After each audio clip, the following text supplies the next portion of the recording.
Today, the topic I will speak on is fundamental merit. Why am I lecturing on fundamental merit? It's like this: when we practice Buddhism, we believe in the law of cause and effect. And we know that whatever seed we sow, that is the fruit we will reap, isn't that right? And for that reason, we Buddhist disciples are never superstitious. So what is the difference between superstition and the lack of it? A superstitious person is someone who wants to change their life in a way that is somehow unfair.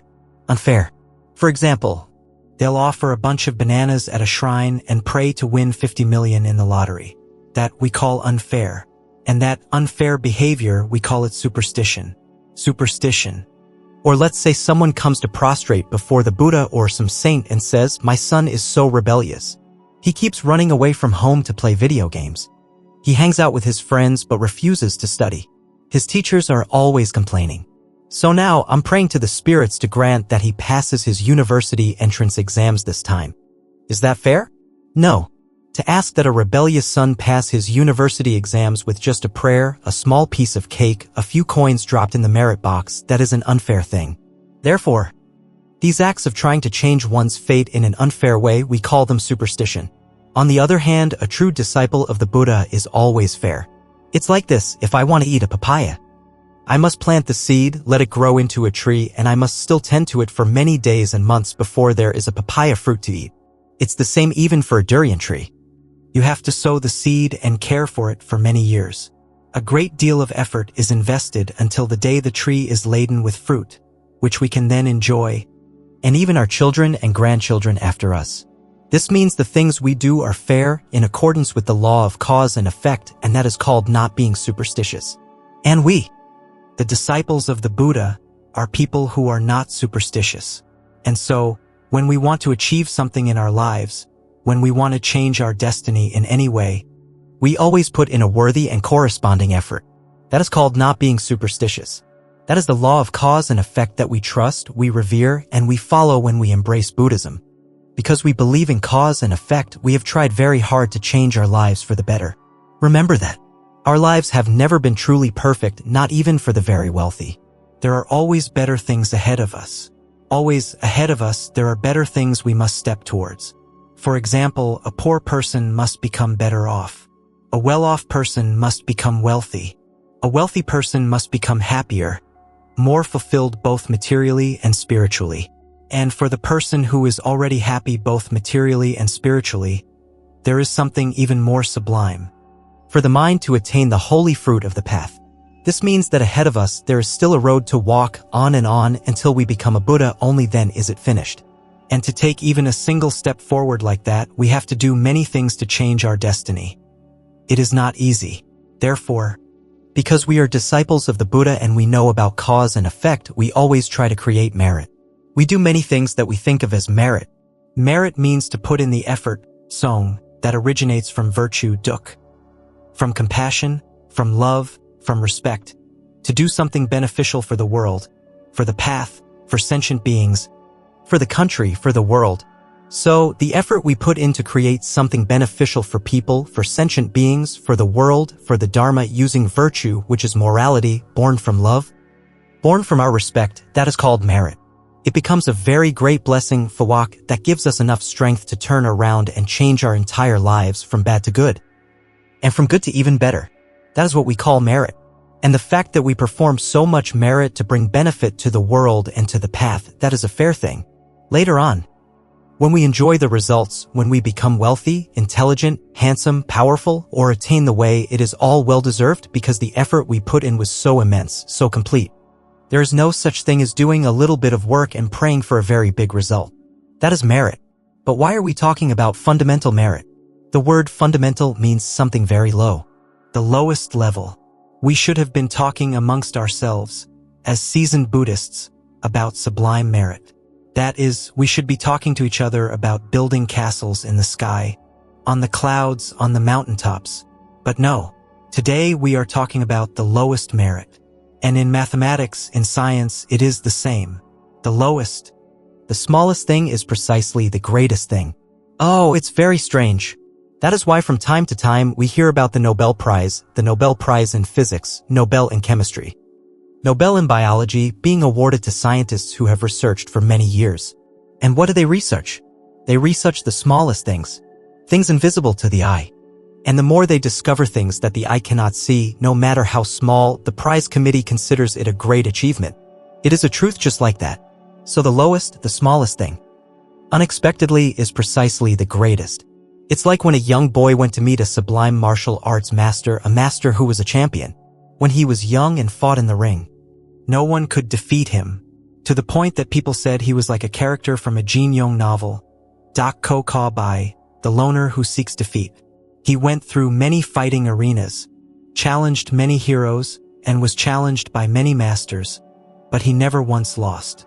So a young boy heard that this reclusive master had retired near his village, and that he was a champion. The boy enthusiastically went to ask to be his disciple, to learn the way. He said, "Master, please accept me as your disciple, so I can learn your martial art, because I have always loved martial arts." The master asked, "What will you learn martial arts for?" The boy said, "Sir, I learn martial arts not to fight. I don't even need it for self-defense. To say self-defense or to fight is a trivial matter. I learn martial arts because I love it in a way I can't explain. I love every move, every punch, because within it contains so much of the art and wisdom left by the ancients.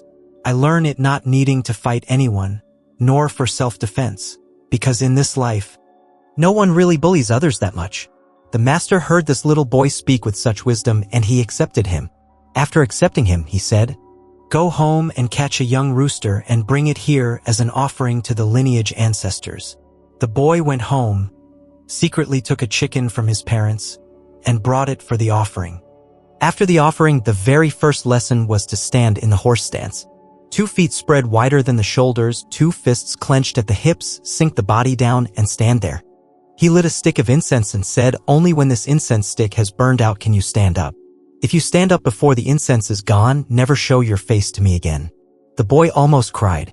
He wanted to cry right there, to sink his legs down and stand like that. He couldn't bear it. He thought he would be learning some high, sublime fighting moves, flying techniques. But the master made him stand in one place. It was the lowest discipline. But later, when the boy began to master his training, he also became like his teacher. No one could defeat him. The moment an opponent so much as twitched, the boy had already neutralized their technique. No one could beat him. And whoever asked him how his teacher taught him to become so good, he had learned for 5 years and no one in the village could beat him, he would say, "I am only grateful to my teacher for that first day when he made me stand in the horse stance. He made me stand like that for 3 whole months. I cried and cried over it." It turns out that the lowest thing is precisely what has allowed me to achieve this sublime martial art today. So it is the same. When we speak of fundamental merit in the Dharma, we are in fact speaking of the most sublime thing in the Dharma. Today we will analyze this together. Now, to make merit, we do it through what we call the 3 karmas: body, speech, and mind. The body refers to the actions, the work done by our hands and feet. The speech, of course, is the words we speak. The mind is just our inner thoughts. That's all. Now for an example. In the early morning, we step outside and look over at our neighbor's house. We see the old woman there carrying a bucket of water. She's our neighbor, an old woman, and we see her and wonder what's going on. Where are all her children and grandchildren? We say, "Ma'am, let me carry that for you." We open our gate, run over, and carry it for her. It turns out she's pouring it into the water container in her kitchen. We don't know where her children and grandchildren are. So we diligently carry water for half an hour until the large water pot in her kitchen is full. Then we say goodbye and go for coffee, something like that. So, that act of using our body, our physical health, our labor to carry water for the old woman is called body karma. We are making merit with our body karma, with action, with the labor of our hands and feet. That's the first one. About the body. Now for speech, speech karma. Making merit through words. For example, someone asks us, "How do I get from here to Tu Quang Pagoda?" From our house, we would instruct them. "You have to go to that 3-way intersection, you'll see it, then turn left. Then a 4-way turn right. A 5-way turn left. A 6-way turn right." We talk for a bit, giving detailed directions, and after a while, they slowly make it all the way to Tu Quang Pagoda in Saigon. There's a very strange thing, you know. I'm surprised by this one thing. Out of 10 times that people give directions, 8 times they give the wrong directions. I don't know why it's so strange. Because I also ask for directions often. When the driver is driving, Wherever we go, we often ask for directions, stopping to ask. And 10 times I'm shown the way, 8 times it's wrong. So I discovered one thing: if anyone in this world gives directions to others and gives them accurately, the merit is immense, you know? Immense merit. But I don't know why people give directions so hastily. When I was young, I was very conscious of this. If someone stopped their vehicle in front of my house to ask for directions, instead of running out to answer, I would run into the house, get a piece of paper and a pen, and draw a map for them. I'd give them the paper and they would get there accurately. And that also becomes a merit, you know? Through our words, we guide people to the right path. Or through our words, we guide people to do some work accurately. All of it has merit. All of it has merit. That is merit through words, speech karma. Now, the merit of mind karma. What is the merit of mind karma? For example, like this. We have a friend, and we hear that our friend was in a car accident this afternoon. We don't know if it was serious or light. We hear he was taken to the emergency room at the hospital. We don't know yet because we don't have more information to ask if he has a traumatic brain injury, or just a broken arm or leg, or just some scrapes. We don't know, but we are worried because, after all, he is an acquaintance. In our mind, a thought immediately arises: I pray for my friend to overcome this danger, that it's just a minor thing, and that he will recover. When that thought of prayer arises, we have just made merit with our mind karma. On the other hand, this would be negative karma. For example, we hear a friend was in an accident and we think, I hope he dies so I can go to his funeral tomorrow. That would be negative mind karma. But if we hear about the accident and a thought arises praying for him to be safe, we call that wholesome mind karma. Or this is also a mind karma with merit. Whenever we are on the road and pass an open-air statue of the Bodhisattva Avalokiteshvara, the moment we see her, our heart fills with reverence. We bow our head, take off our hat, and let the car continue past. We don't have enough time to stop, get out of the car, prostrate, and then continue because our work is urgent. But just passing by, bowing our head, taking off our hat, that sincere heart is also a mind karma with immense merit. So I have distinguished the 3 karmas, haven't I? 3 karmas for making merit. Body karma, using our labor to help people, to help the world. Speech karma, using our words to help people, to help the world. Mind karma, this one no one knows, only we know. It's when we wish for good things to happen to others. Now let's talk about merits that are more sublime. For example, like this. We see a house, a neighbor far away, their house is damaged. They are rebuilding it, but we know they only have enough money for a few sheets of metal roofing and a few posts, not enough to build walls. So we take our money, we go to them and say, this month I don't have many expenses, I've managed to save some money. Let me contribute 2 million to help you buy some more panels to enclose the walls, so the little ones can stay warm and not be cold in the wind and rain. So that act of giving money is alms, that merit is higher than the merit of labor. For example, instead of us coming to help them build their house, helping to plaster, carry, dig, and turn soil, which is simple body karma through labor, when we take money out of our pocket and give it, it's a bit higher. Why is that? Because we have money only because we have past merit. And because we have merit, we can continue to make merit. Remember this. Giving money is higher than making merit through manual labor because we already had merit to have money and then we take that money to continue making merit, to continue giving alms. Therefore, giving material possessions is a slightly higher form of merit. It's no longer fundamental merit, although if you calculate it, it is still fundamental, but in reality, it's a little bit higher than fundamental merit because it is merit continuing merit. For example, we hear a pagoda is being built, and someone comes and donates 5 taels of gold to build the pagoda. Where did they get 5 taels of gold just lying around? It's because they had merit, right? They were rich, so they had gold. And they take that gold to make merit, so merit continues merit. So that act of donating 5 taels of gold to a pagoda is not fundamental merit, but a slightly higher level of merit. It's not easy. Or for example, a person who is a Dharma lecturer or a teacher who goes to teach morality to many people. This is no longer a simple, fundamental speech karma, but is already at a high level. For example, if someone asks for directions, we show them the way. Show me how to cook a pot of green bean porridge. We show them how to cook green bean porridge. Show me how to make a flan cake. We show them how to make a flan cake. Giving these simple instructions is simple. But to be able to teach morality, the speech karma of that merit is not fundamental but is already at a high level. Why is that? Because to be able to stand on a podium and speak about principles and morality, that person must have gone through so much difficult cultivation and created credibility. People must respect them to invite them to sit and lecture, right? On the other hand, if an ordinary person wants to lecture on morality, if they just walk into a pagoda and stand there and say, "Hey, come here, I'll teach you about morality, will anyone listen?" People would think they are crazy. Or if they stand in the middle of a park and shout, "Hey everyone, come here, I'll teach you about morality, will anyone listen?" No one would believe them. Therefore, to be able to have the environment and conditions to stand up and lecture on morality and principles, one must have already gone through so much hardship, both in cultivating and maintaining one's own virtue and in creating so much credibility with the world. Consequently, the act of lecturing on morality is a merit that is no longer fundamental but already quite high. Or for example, now there is a government official, he becomes the chairman of the province, or vice chairman. When he takes on such a leadership position, he cares for the people. He thinks, in our city, the sewage system is not good. In the education sector, I hear the children are playing too much karaoke games, they are becoming depraved. The management of morality education in schools, society, and neighborhoods is not good. Or, the rice strain that our people grow here cannot compete with the Thai rice strain. If we can't export it, then the income of our farmers cannot be high. Or, our people are too poor. They rush to sell their rice when the price is still low. By the time the price goes up, the traders get the profit, not our people. And then they have to pay back their bank loans. As the leader of the province, he sees these inadequacies, these things that are not yet good. He starts to issue policies. He holds meetings with his staff and gives directions.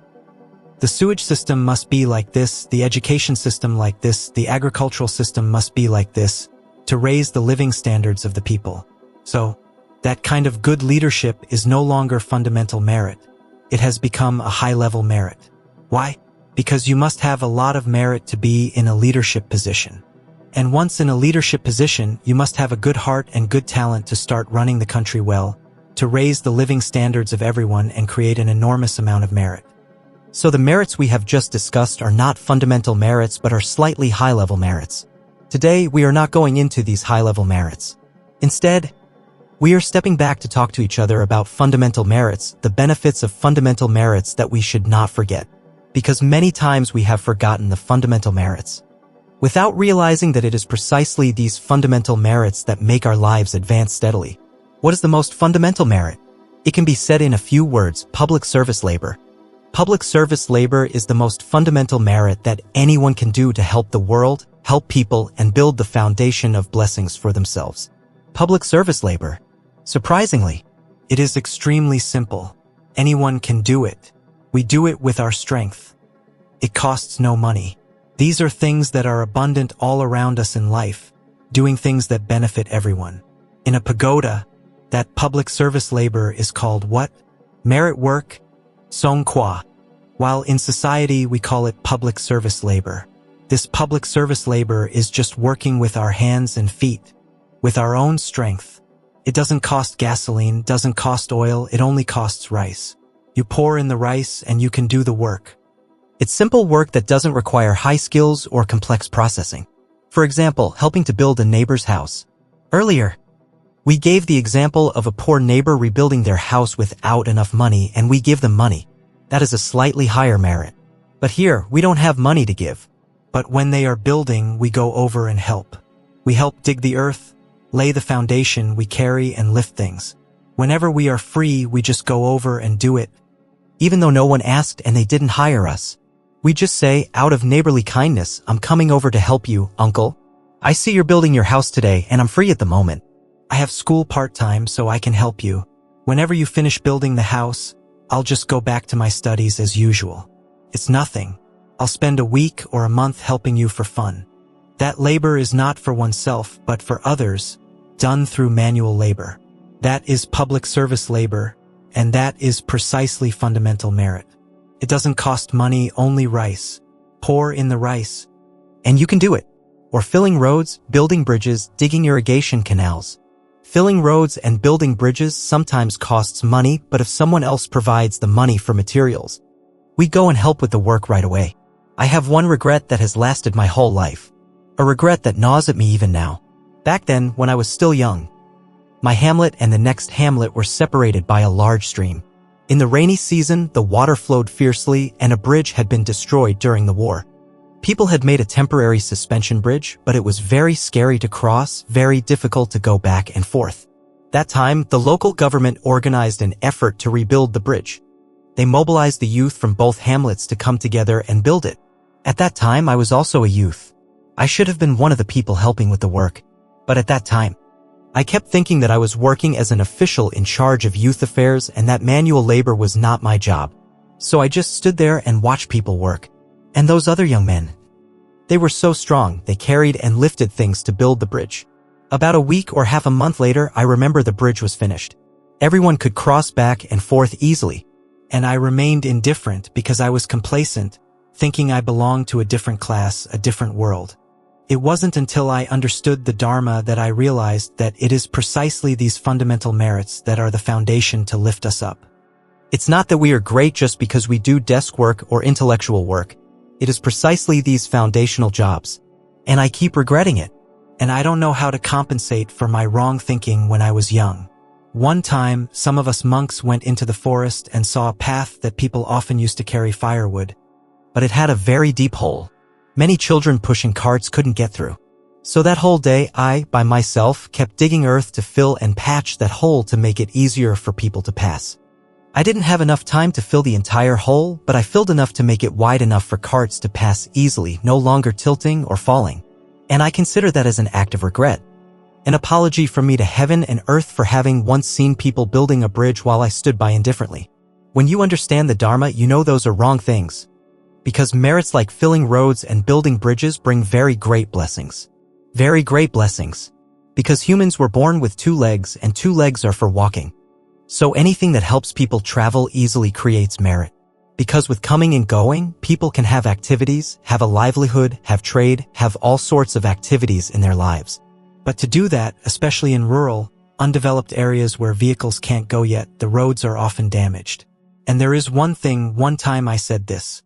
I said, if we walk on a road and we see a pothole in front of someone's house, we can immediately conclude that the family in that house is not Buddhist. Because a Buddhist would never leave a pothole in front of their house for people to have difficulty passing by. And it's not just in front of our own house, but the entire stretch of road in the hamlet. If you are a good Buddhist, you will from time to time fill the next pothole. Fill the pothole, never letting the road get damaged. And now, with the asphalt roads of the state, it's the same. An asphalt road, once it has a pothole, once it's broken a hole, it will gradually break into a very large hole. So if that's the case and we are Buddhists, we also find a way, while waiting for the state to repair the road, to bring stones and pour them down to block it. Every time a car passes, it sinks, digging the hole deeper. We don't let the car sink into the hole. We lay some stones there to wait until the state can pave it properly. As for us, we slow down the process of the road breaking. So that labor, that public service labor, that is precisely fundamental merit. It doesn't cost much money. Or another form of public service labor that is very joyful, I always mention it, is picking up trash on the streets. To make our city streets clean and beautiful. We just set aside a few hours a week, not much, and go pick up trash. But when we go pick up trash like that, we must wear nice clothes. When you wear nice clothes while picking up trash, people will know you are environmental protectors. And they will understand that you are not speaking. But you are saying to everyone, don't anyone litter on the street anymore. To protect the collective cleanliness for our community, for our streets. We spend 1 hour a week doing that around our neighborhood. That is also public service labor that has merit. Can you do it? Or do you feel ashamed? Doing that is too embarrassing. Let's do it. We Buddhists must set an example first. Especially those who have joined a Dharma center, the Dharma center must organize such activities. Like recently on the occasion of the Vesak festival. The Fat Neum Dharma Center in Bahria did just that. They wore nice uniforms and started marching to pick up trash on the streets. They went everywhere, cleaning up all the trash. It was a very beautiful image, and we Buddhists must do it to set an example. Has anyone here gone to pick up trash yet? We look down on it, not knowing that it is precisely our fundamental merit. Our foundational merit. It comes from those things. But we demand when it comes to making merit, many people laugh. They say, "Teacher, I want to make merit by donating money. But I only donate to cast Buddha statues." That is, they choose something noble to do. As for the low things, they don't do them. The teacher says, "No. Right now I'm short of a few toilets for Buddhists to use. There are no toilets. No, I don't donate for toilets. I donate for Buddha statues." It makes it very difficult for the teacher. We keep seeking the merit up high, without realizing that it is precisely the foundational merit that is precious. So anyone who comes to the pagoda and asks me, "Teacher, I'd like to build some toilets," I treasure that person very much. I know that person is practical, not dreaming of lofty things, but thinking of the benefit for many people. It's the same as coming to the pagoda. In a large ceremony like this, someone says, "Teacher, let me do some merit work." I say, "What can you do?" "I like to wear nice clothes and greet guests." I say, "For wearing nice clothes and greeting guests, I already have 50 people. But I'm still short 2 people to flush the toilets. No, I won't go in there." But the truth is, to go in and maintain the toilets, to keep them clean throughout the ceremony, because many people use them, they will become unclean, to have 2 people on duty at the toilets at all times. Ensuring the toilets are clean, the merit is very great. All the sins of our past, we wash them away along with it. All the lifetimes we have cursed, all the lifetimes we have looked down on others. All the lifetimes we have misunderstood someone, with just 1 day on duty at the toilet, cleaning and washing the toilet, ensuring it is clean for all Buddhists to use comfortably. Then the sins of many lifetimes will flow down the toilet drain. All of it. We step out and our being is immediately purified. If you don't believe me, try it. These fundamental merits. We don't realize they give us wings to fly far, but we don't know it. We keep demanding to go to the rooftop to fly. We don't realize that if we stand on the rooftop and want to fly, we will fall, break our head, and die, while the person who is busy working on the ground, digging in the ground, will unexpectedly be able to fly up. So, if we want to fly high, please bow down. Please sit down. Please stoop down and do the humble things that everyone scorns. Unexpectedly, that merit will lift you up to fly. Or currently, on our planet, we need a very fundamental merit. Planting green trees in barren lands. In the past, the reason human beings could appear, the human species could appear, was because there were many forests. It was the abundance of forests that created life on this planet. But now, humans are gradually cutting down trees, destroying their own life without knowing it. Therefore, whenever we are free, let's invite each other to find barren lands and plant trees. Plant trees to make them green without needing to enjoy the benefit. Or we protect them without needing to enjoy the benefit. Just adding more green trees for the world, more green trees for this planet to protect the living environment for this planet. That is a very great merit that few people know. In the ancient scriptures, this merit was not recorded. Why? Because in the past, forests were everywhere. You stepped out of your house, and there was a forest. So we didn't see the value in protecting forests. But today, the forests are no longer there. And the forest is the environment that shelters and protects human life. When the forest is gone, humans will die. Therefore, anyone who now performs the fundamental merit of planting many green trees in barren lands on barren hills, those people are protecting the life of this entire human race. So the merit is very great. Therefore, let us cherish every green leaf, every young sprout reaching up, and invite each other to try to plant many green trees in empty lands on barren hills, and never cut down another tree. Those are the fundamental merits that when we do them, our foundational blessing is cultivated, prepares us to fly up. And the fundamental benefits are like this. When we do those fundamental merits, that public service labor, we are first exercising our bodies. It's like exercise, but it's better than exercise in that it has merit, while exercise has no merit. And when we labor to create benefits for the world like that, our body's resistance naturally increases. Our body's resistance increases, we create a foundational blessing, and we resolve the negative impacts of addiction or bad habits. This is a very strange thing. If we have a bad trait within us, let's eradicate it with public service labor. It will disappear immediately. even a drug addict. Now, with drug addicts, we put them in detention centers, we give them 4 drips, we do all sorts of things. We release them and they relapse. As soon as they are released, they relapse immediately. They might have kicked the habit for 1 or 2 years, but upon release, they immediately go looking for drugs to inject again. Why? Because those people don't know how to create fundamental merit. The rehabilitation staff don't know how to give them public service labor, so it cannot eradicate the addiction that lies deep in the brain. There is a very moving story from Thai Bin Nam Din that I read in the newspaper. A man went to work in the gold mines. When the gold ran out, he went home, bringing with him an addiction and the HIV virus. He didn't have full-blown AIDS yet, but the HIV virus was already in his blood, and the whole village shunned him. A person who was both a drug addict and had the seed of AIDS, no one dared to go near him, afraid of getting infected and bringing disaster upon themselves. So, of course, a person like that suffers. But I don't know what merit from a past life he had sown, what debt of gratitude. But a young woman suddenly fell in love with him. And she believed that within that person who was addicted to drugs and had HIV, inside that heart, there was still something good. Something that had not yet been awakened. So she loved him and volunteered to be his wife. This man, the entire society had abandoned him, yet there was a person who truly loved him, who volunteered to be his wife without fear. He was deeply moved, and because he loved his wife, he was determined to overcome his addiction. He was determined to quit. And when he was detoxing, the story goes that it was like nails being hammered into his bones, like worms crawling and boring into his bones. The pain was excruciating, and he craved the drug just to make it stop. Just to feel normal again.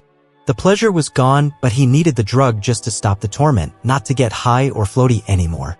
And during those times when the pain was too much, he would tie himself up to get through the craving. But it kept tormenting him. One time he went out to the riverbank. As he wandered languorously by the riverbank, he saw that in his village, the river kept cutting into the village.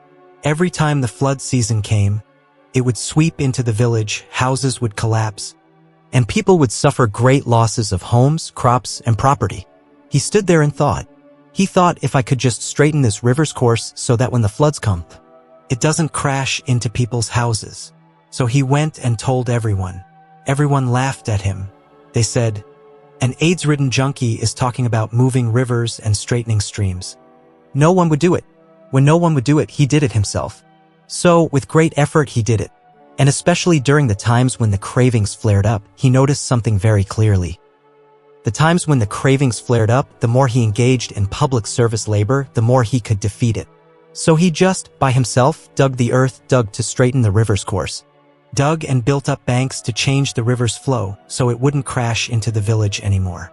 And especially when the cravings were strong, no matter if it was raining or windy, he would just grab his hoe and go out digging to fix the river's course so it wouldn't crash into the village. That is public service labor, and the merit is immense. And it was precisely thanks to that public service labor, that physical labor combined with a good heart for others, that it gradually beat back, and eventually completely beat out the addiction in his mind, in his brain. It was a miracle cure, a very wonderful method. It allows people to get through detox. But the craving for drugs lasts a lifetime. The drug, once it soaks into the brain, it establishes a stronghold in a region of the brain, and for the rest of their life, they will crave it. They will miss it. For the rest of their life, they will miss it. That is the confession of those who have unfortunately become addicted to drugs. They say, teacher, we might be able to quit, but we will miss it and crave it for the rest of our lives. If there is an opportunity, we will relapse immediately, even if 10 or 20 years have passed. The drug is like that. Therefore, with drugs, don't try it, not even once. But unexpectedly, what medicine thought was incurable, what it had given up on, even after detox, returning them to society to live a normal life, it had to concede that they would miss the drug for the rest of their lives. There was a method to overcome it. And this man found it: public service labor. Every time the craving came up, he would just dig, and gradually it faded, and even the craving itself disappeared. He became a completely normal person. He managed to straighten the river's course. That year, before the floodwaters came, everyone was the same, waiting for the flood to sweep into their houses, ready to run. But this time, the floodwaters rose, the water rushed torrentially, but it didn't enter the village. It went another way. People clapped their hands and cheered, saying, "The AIDS guy, we never thought he would save this village." That was a miracle. The fact that he was able to overcome his addiction was a miracle. The second miracle, his wife gave birth. He thought that he had transmitted AIDS, the HIV, to his wife and that surely the child, carrying his wife's blood, would have it too. So mother and child went for a blood test. The result was this: wife and child had no HIV at all, even though the husband had HIV in his blood. A medical miracle that cannot be explained. We see that the man straightened the river to save the village. Heaven and earth gave him a miracle. The HIV virus doesn't just spare anyone, but because heaven and earth loved him, loved the heart of the young woman who believed in the good still remaining in the heart of this young man and took him as her husband, it filtered, preventing the HIV virus from passing through the wife's blood. So mother and child lived healthily and happily. As for him, when he was digging the earth to straighten the river to save the village, he unexpectedly discovered a gravel deposit. So he filtered and took the gravel and sold it to construction workers. He was able to support his wife and child. A story like a fairy tale, but very real. It was all thanks to public service labor, this fundamental merit. Therefore, no matter who we are, what high-ranking position we hold, whether we are noble or wealthy, remember to never forget the fundamental merit of public service labor with our own hands. Those things make us love this life, love nature, love heaven and earth, love people, empathize with those poorer than ourselves. And we build for ourselves, increase our body's physical resistance, and we overcome the bad habits hidden deep in our brain. Precisely thanks to this public service labor. So never forget those things, even if we are wealthy or powerful. When I was young, I remember one thing. At that time, my family was also poor. I was also from the countryside, a farmer. But I often went out to the commune office because I was in charge of the youth and children there. I don't remember much, but I remember the commune chairman. One chairman would come, then he would leave and another would come. One after another became the commune chairman. I didn't pay much attention. But there was one commune chairman who, when he was in office, I still miss him to this day. He was there for a few months and then he disappeared somewhere, and I keep hoping to meet him again. I don't know where he is now. I remember he had a handsome face and blue-green eyes like a saint. Because I remember in the Buddhist scriptures, the Buddha's eyes are blue like a lotus flower. It's rare to meet a person with blue-green eyes. Not the blue eyes of a Westerner, this was a Vietnamese person, but his eyes shone with a blue-green light, like that of a Buddha, of a holy being. I remember that commune chairman, he was quite young. One time I went out to the commune office and I saw him holding a hoe, weeding the grass on the grounds and clearing the grass along the roadside. Because in the rainy season, the grass grows along the road, making it difficult for people to walk. He was standing there, hoeing the grass. And at that time, I was just a little boy. He was hoeing the earth like that, and I looked at that image. I was surprised. He looked at me, he bowed his head and greeted me first. I greeted him back and then walked past. As I walked past, he continued to hoe the earth. And forever, I never saw that person standing there hoeing the earth again. And I have missed him for my entire life. Because that person, he shouldn't have had to do those things, but he stooped down and did them. We don't realize that the more fundamental merit, the lower the work we do, the greater our value and virtue become. While the person who likes to do things up high, who looks down on the things below, doesn't realize that their merit is gradually decreasing. In a Dharma talk the other day, I haven't gotten to that lesson yet, but next time I will. The Buddha said one thing. We hear it and we are immediately surprised. We see the wisdom of the Buddha. The Buddha said there are many useless, disadvantageous things in this life. Among them is one thing: being wealthy forever. It's very strange. We like it when we are rich and that wealth lasts for a long time, to our children are rich, to our grandchildren, to our great-grandchildren. Right? We like wealth like that. But the Buddha said being wealthy forever is an extremely useless, disadvantageous thing. And not only that, it is also harmful. Because when we are wealthy forever like that, we forget the fundamental merit we have to do. We don't know how to do public service labor. We just like to speak and have our hands do the directing, the commanding, or throwing money at someone, and that's it. We can never hold a hoe and hoe the earth, hold an axe and chop firewood, carry a bucket of water and fetch water, or go plant a tree along the roadside. We forget the foundational merit. And once the foundation is lost, the house will collapse. That is why the Buddha said being wealthy forever is a disastrous thing, nothing good about it. Therefore, those bodhisattvas who vow to be born into this world, they rarely choose a wealthy family to be born into. They all like to be born into a poor family so that they can have the fundamental merit, have the manual, physical labor, do the public service with the labor of their own sweat. And that eliminates the harm of enjoying blessings for too long. So enjoying blessings for too long is a completely disadvantageous thing. Therefore, for those who are rich, we praise them because this person has merit to be rich. As for those who are poor, I must say that is an opportunity. If we are lucky, if we are fortunate enough to be poor, we will build this foundational merit carefully by bringing our strength out to do public service labor to benefit the world with our sweat. We build the foundation very solidly and change our karma. Don't say, I also want to make merit, but I'm too poor, teacher. I don't have enough to eat. To say that is to not understand the Dharma. It is precisely in poverty that we bring our sweat and strength out to do public service labor. I don't want to get well and never forget the illness. I must always remember that I am sick. And remember that this illness is due to, what? Karma. That karma is what karma? We don't know.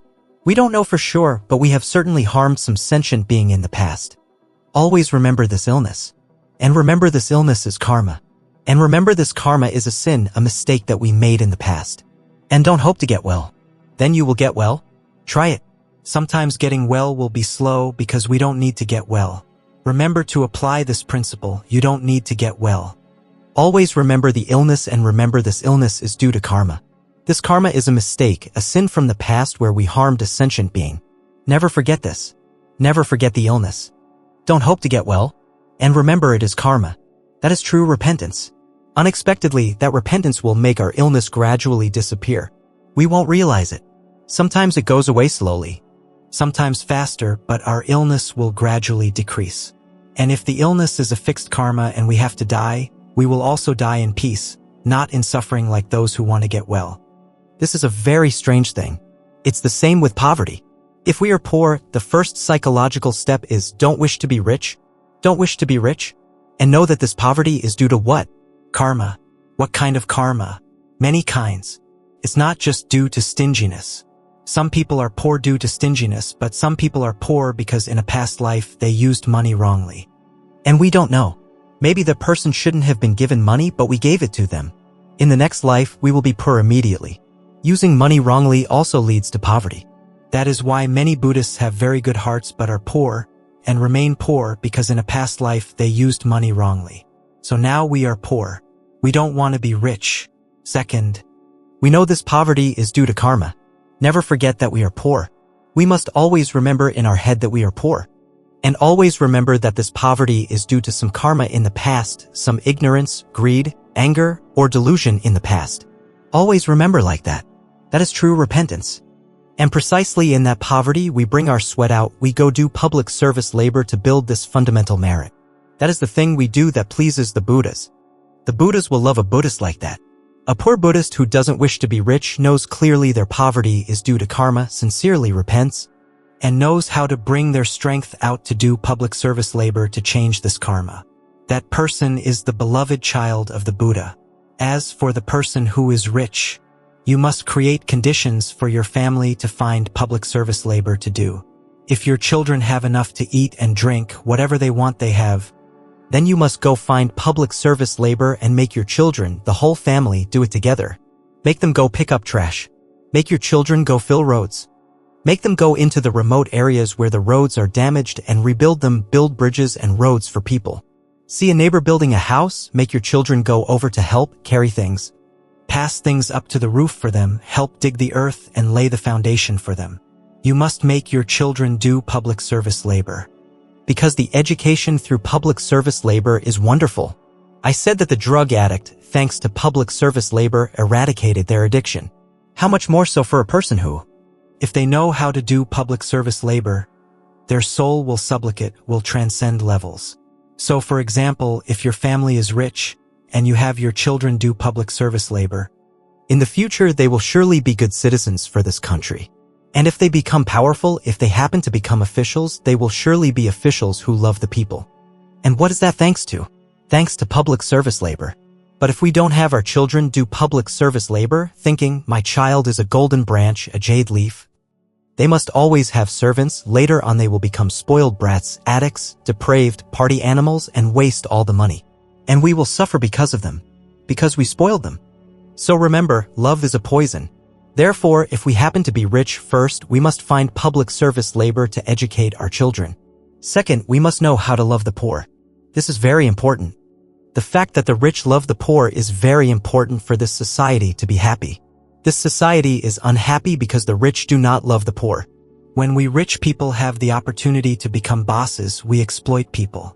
We want to hire people at a dirt cheap price because they are in a bind. If we don't hire them, they will starve. We hire them knowing they are in a tight spot, so we force them to work a lot and pay them a wage that is not commensurate with the labor they put in. And in economics, that is called exploitation. But no one dares to complain. Why is that? Because we do not love the poor laborers. Therefore, society has conflicts, divisions, struggles, all sorts of things. So if the rich know how to love the poor, we will have both merit, and society will be stable and happy. When we do public service labor like that, we learn to love the poor. We create a resistance in our soul against bad temptations. Our children too. Later, if someone tries to entice them into bad things, they will overcome it. They will overcome it. We think they are great, but no. It is precisely because we made them go fill roads, build bridges, build houses to help neighbors, carry water for the old woman, care for the lonely elderly, that today when they grow up a little and their friends invite them to party, they refuse immediately. Because from a young age, we let them do public service labor. And they created a resistance in their soul. So you all, just take care of the lonely elderly, fight forest fires, clean the streets, find humble jobs to do, and our souls will rise up. Our children will rise up too. As for the people in the pagoda, what are the fundamental merit-making activities? What are the foundational blessings? First, cleaning the toilets. So, up until now, when we went to the pagoda, we paid little attention to the toilets. But now we must know that the toilet is an extremely precious location. The toilet is an extremely precious location. If we go in late, someone will have gone in and taken it, they will be cleaning and washing it, and we will have nothing left to do. And that other person, they have already cleaned and washed it spotlessly. They have snatched the most precious thing, the most precious merit. So from now on, we know that the toilet is the most precious location in the pagoda, okay? Go in and fight for it. And if people have taken it all, what should we do? Ask the abbot to build another one. And say, Teacher, if I build this toilet, please give me the exclusive right for 10 years to be the one to clean it. Don't let anyone else step in. Anyone can come in to produce, but not to clean. Leave that to me. Have we ever had an exclusive dealership for this or that? No one has ever had the exclusive right to clean toilets yet. Today, we will register for the exclusive right to clean toilets. What else? Cooking in the kitchen. Cooking in the kitchen is a very great merit. In the kitchen of my pagoda, I wrote this sentence. The kitchen is where all merit begins. The reason I said that sentence is because there is a story. A story from South Korea. There was a nun who, when she became a nun, was very diligent and talented. Very diligent. That year, during the summer retreat, the nun was assigned to cook in the kitchen. And the nun volunteered to cook for 3 years. But after cooking for only a few months, the nun had an awakening. The nun was so happy she asked to leave. She planned to leave to go out and teach. That night, a bodhisattva appeared and said, If you abandon the kitchen halfway, you will never be able to preach the Dharma in your entire life. It's very strange. She was already enlightened. Her wisdom was abundant. But the bodhisattva appeared and said, If you leave the kitchen, you won't be able to preach the Dharma. But she still said goodbye and left. She said goodbye to the abbot, goodbye to the great assembly, and left. And later, people did invite her back to oversee a pagoda. She also had merit. But she could never preach the Dharma ever. She would get on the Dharma throne and her throat would tighten up. Even though she was an enlightened person with abundant wisdom, when she got on the Dharma throne, her throat would tighten up. She could only answer 1 or 2 simple questions. She could not speak coherently, because she had lost the foundational merit of cooking for everyone to eat. So for example, when I sit on this Dharma throne and I've been rambling on for a while now, what is the reason? It's because when I was in the pagoda, I really liked to cook. When I first became a novice monk, I just cooked. And when I was assigned to cook, I cooked with all my heart. I always wanted to cook really well, really skillfully, so that my Dharma brothers could eat well and be healthy. It is thanks to that I can ramble on like this now. It's not for nothing. So every single thing in the pagoda, the kitchen, is where all merit begins. Therefore, we Buddhists, when we go to the pagoda, don't ask the abbot this question, "Teacher, where will our group be eating later?" Don't ask the abbot that question, but ask this question, "Teacher, now I want to do some merit work in the kitchen. Where should I go? What should I do?" Don't ask, "Where do I eat?" That is, waiting for people to set it up for you. "Which table should I sit at?" "Teacher? Oh, just sit at that table and eat." That is, waiting for people to set it up for you to eat. That person later on will have a slippery tongue and won't be able to speak. A twisted tongue won't be able to speak. While the person who goes down to the kitchen and cooks and then serves the food for others to eat, later on they will become eloquent. They will be able to debate, to preach the Dharma, to bring the principles into people's hearts, to bring many people to the pagoda to take refuge. And their merit will grow. Preaching the Dharma is a higher merit than fundamental merit, but it starts from the fundamental merit of cooking. So, glory to those who cook and clean. So things like chopping firewood, carrying water, building houses, sweeping and cleaning the main hall, rooms, pathways, and courtyards, or if a pagoda makes herbal medicine for charity, we go and help prepare the medicine. Help dry it. These are very humble tasks. Or serving the venerable elders. For example, when a venerable elder comes, we go and serve them. That is also a very, very fundamental blessing. It's called being an attendant.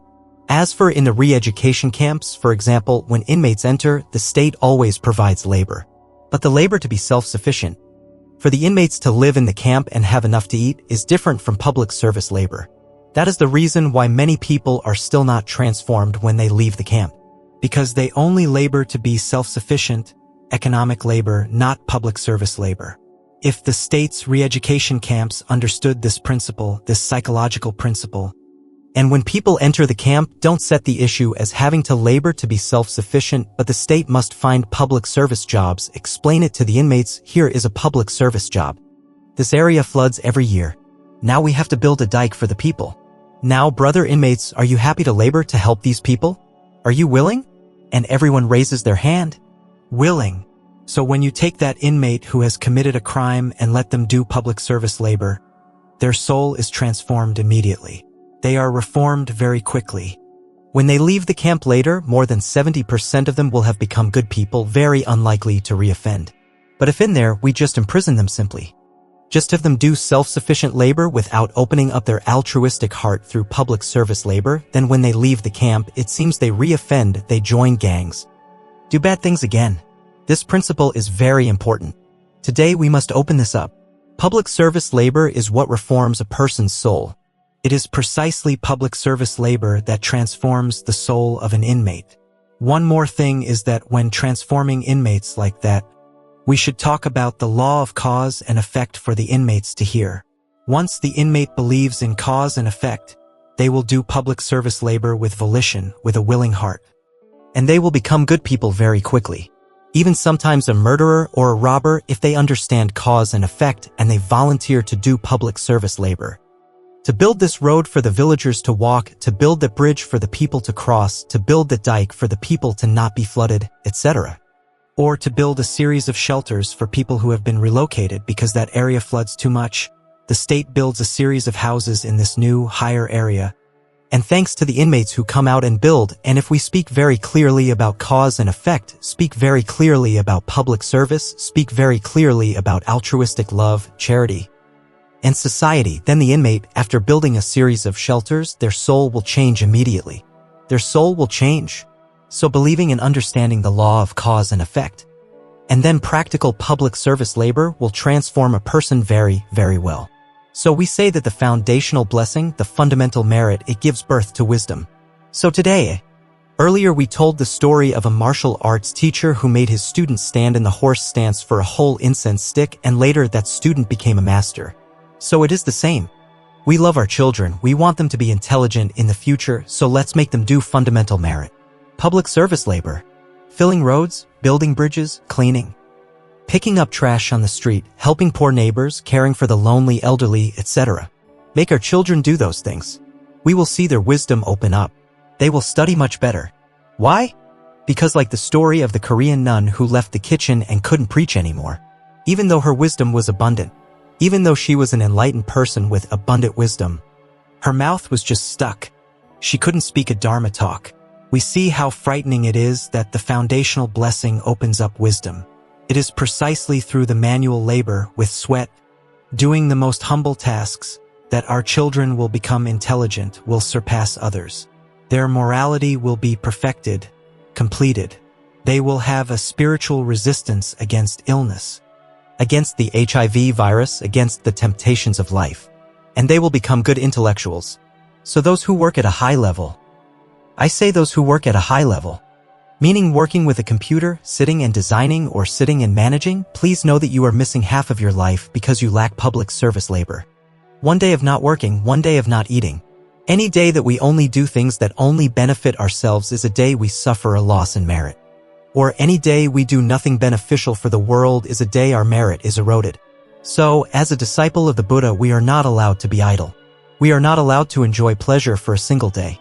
As long as we are not yet a Buddha, every day we must do something beneficial for the world. Therefore, I have this thought. Instead of the state giving awards to people who sweat running on a field, kicking a round ball back and forth, into a net, people kick it back and forth, and then they are praised, given gold medals, silver medals, just get rid of it. And we should only praise those who have done the best public service labor in the hamlet, the village, or the province. Because they also sweat, but the things they do bring beauty to the world. Because those are the people who picked up the most trash in this year of 2008. Because those are the people who filled the most potholes in this year of 2008. Because that is the person who has helped the elderly, the lonely elderly in the hamlet the best in this year of 2008. Those people should be praised.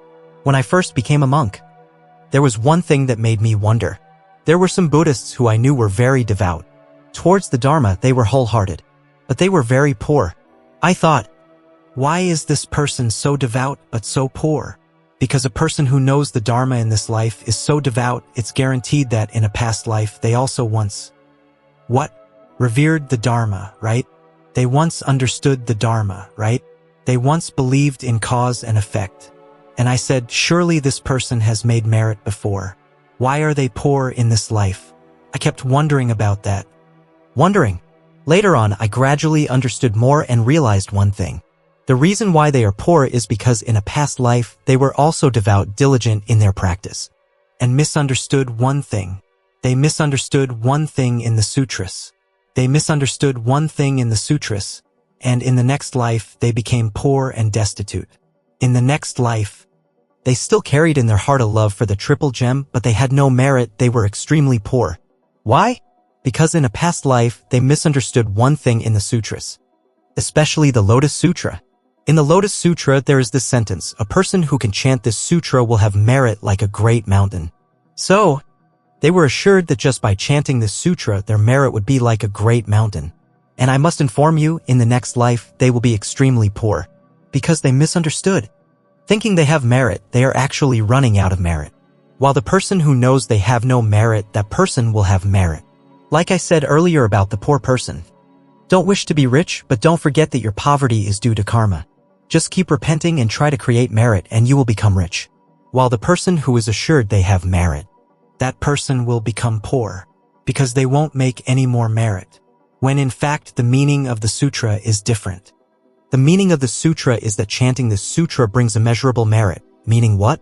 It means when you chant this sutra and you understand its meaning clearly, then for countless future lifetimes, you will always be a person who engages, who sacrifices, who serves the world, serves sentient beings. Then the merit you reap in countless future lifetimes will be immeasurable. It must be immeasurable. Everything must be immeasurable. You must do immeasurable merit through immeasurable lifetimes. To achieve the immeasurable fruit, we must sweat, we must spend money to help the world, help people, and then the fruit of merit will come, worthy of the effort we put in. So don't misunderstand this, okay? This is the answer to why many people in this life are very devout but very poor. It makes me feel sad. And one time I said I confided in my disciples. I said this. I said that religion and politics are about promises. People who are in politics, when they are running for office, they always make promises, right? promise? Vote for me. I will do this and that for the people. In our country, we hear less of it, but in Western countries, you hear it a lot. And second is religion. Religion says, follow me in this way, and you will get this and that. So religion and politics always make promises. So I told my disciples this, I will never promise when you will attain the way. And we don't know. We cannot know for sure when we will attain the way. So in the present, please do 3 things for me. The first thing is to walk the right path, to practice the right method. The second thing is to maintain your health. Don't let your health deteriorate. And the third thing is to always try to cultivate merit, to make merit in a practical way. Don't ever be under the illusion that, I'm like this, so I have a lot of merit. I chant this sutra, I have a lot of merit. Or I sit in meditation like this, I have a lot of merit. I chant the Buddha's name like this, I have a lot of merit. There's no such thing. That only gets you one aspect of merit. For merit to truly exist, for fundamental merit to truly exist, we must sweat, we must spend money to help the world, help people in a practical way. That is what is called fundamental merit. And the thicker the fundamental merit, the more of it there is, the more our spirituality will open up. Remember that. As for those who make merit up high, it seems so, but there's no guarantee. They might fall at any time without knowing. While we who accept to do the humble things, our wisdom will open up. So today, on this occasion, in response to the invitation of the Venerable Abbot, I have come here to visit the Buddhists of Ca Mao and also to visit the homeland, this southernmost land of our country, to understand more about the love for our country. So I exchanged with the Buddhists the principle of fundamental merit to analyze for us to see that yes, everything in life has cause and effect, but there are types of merit up high and types of merit down low. And I hope that we Buddhists will pay attention to the merit down low, because it is precisely that foundational blessing that gives us wings to fly up. And I would like to offer a wish, a blessing. I wish that we Buddhists will love each other because we are all children of the Buddha. We will unite with each other, no matter which Dharma center we are in, because we are all children of the Buddha. And because we are all children of the country of Vietnam, we do not have the right to hate each other. That is the first thing I wish. My next wish is that the Buddhists will create much fundamental merit so that your spirituality will open up, so that your lives will change day by day, making your lives happier, more peaceful, more fortunate. That is the second wish. And the third wish is, I wish that the Buddha's teachings will spread throughout all of Ca Mao, so that there will be no one left who has not taken refuge in the Triple Gem, who does not believe in cause and effect. Each of us Buddhists will be an emissary to bring the Buddha's teachings, the belief in cause and effect, the love of the Buddha to others.